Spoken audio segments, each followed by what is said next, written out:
Getting ready to install the fuel lines on the injectors and to the injection pump. The sealing washers that go on the bolts themselves are a steel sealing washer.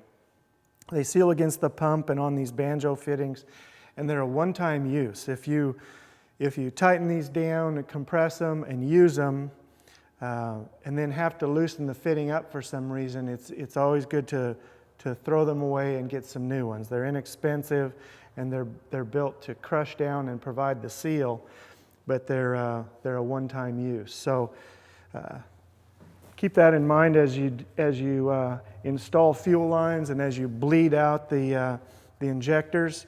Just leave these ones loose up here.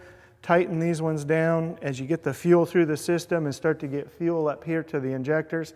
Then you can tighten those down their final turns, and you should have fuel to the injectors without air in the system. There's another line up on top. It's a return line.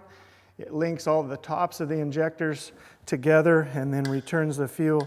Also some return fuel from the injection pump itself. And then this fitting goes back to the fuel tank. So same idea on that. Banjo fittings in the middle. Copper washers on this top one with the same type of bolts that hold it down. So we'll do that as well. That's pretty much, except for a couple of lines that link the supply fuel from the filter to the pump. And that pretty much completes the fuel line system of this. We're going to go ahead and install those now. What I'm going to do first is remove the plugs from the injection pump. These are installed by our pump rebuilder to keep things clean during the assembly process and installation. So I'm going to remove those, and also the ones to the injectors themselves.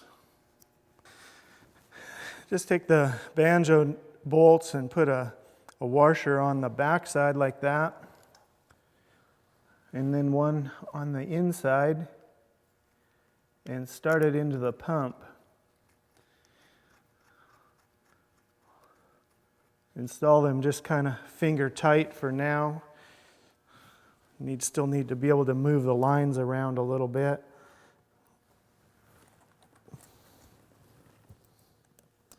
To get everything lined up and set. And then the last remaining line.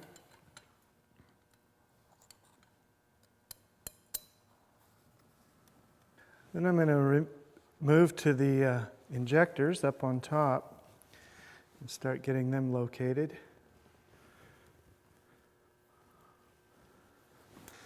Now it's best to leave these lines loose here at the injectors. The ones on the pump will be tightened in a moment, but it's best to leave these loose because we'll have to bleed the air out of the system when we get ready to start the engine. And so if we tighten them down, at this point we'll have to replace the washers, and there's no need to do that beforehand. So leave the lines loose so that the fuel can drip out there and the air can escape. Now that we've got our lines all installed, all the injectors the bolts are at least started, I'm going to go ahead and tighten the lines on the pump all the way up. I've compressed the sealing washers so that the high pressure fuel will remain inside the lines and not leak or drip.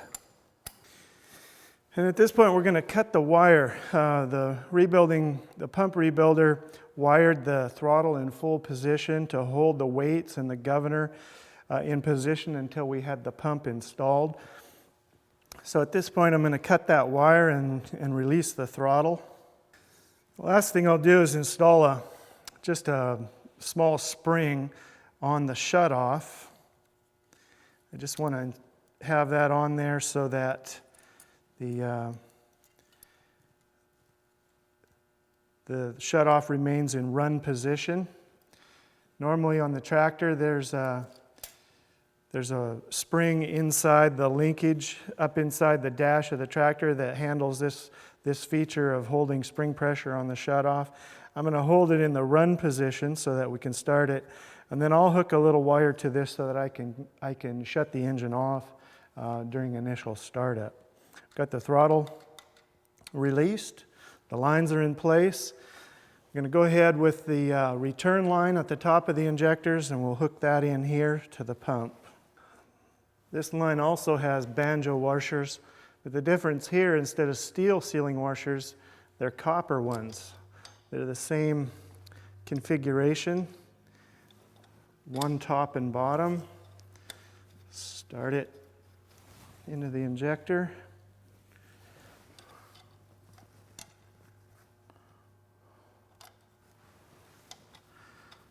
And we'll go ahead and tighten these down tight too, because this is just a return line. We don't have to bleed the air from this system.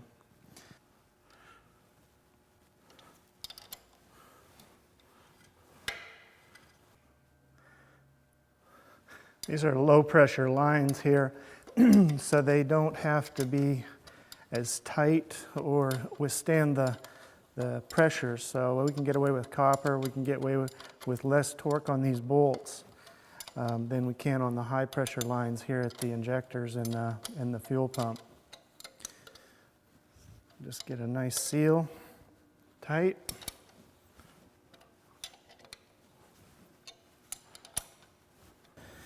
And the last part is to tighten up the return line down here on the pump itself. Okay, good.